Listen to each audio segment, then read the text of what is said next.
خداوند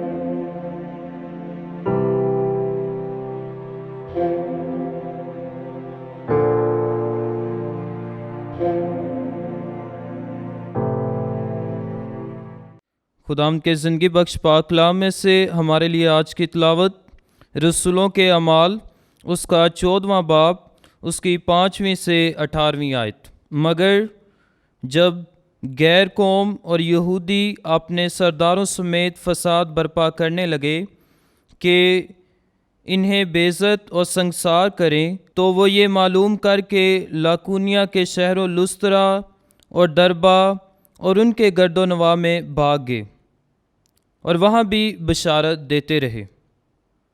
اور لسترا میں ایک شخص بیٹھا تھا جس کے پاؤں کمزور تھے، وہ پیدائشی لنگڑا تھا اور کبھی نہ چلا تھا۔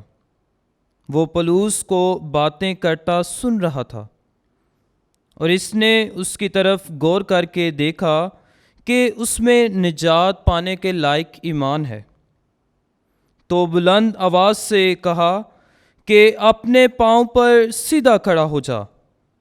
پس وہ اچھل کر چلنے پھرنے لگا۔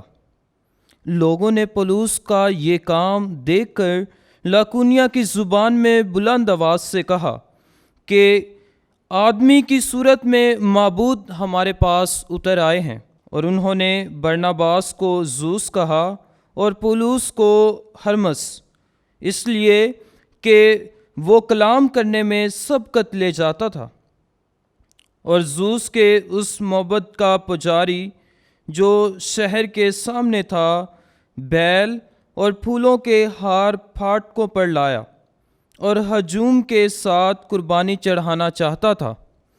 جب برناباس اور پولس نے یہ سنا تو اپنے کپڑے پھاڑے اور ہجوم میں جا کودے اور پکار پکار کر کہنے لگے کہ اے مردو، تم یہ کیا کرتے ہو؟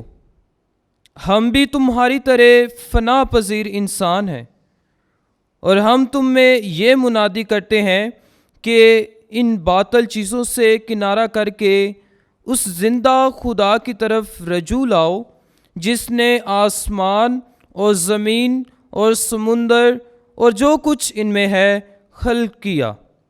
اس نے اگلے زمانوں میں سب قوموں کو اپنی اپنی راہ چلنے دیا، تو بھی اس نے بھلائی کر کر کے اپنے آپ کو بے گواہ نہ چھوڑا۔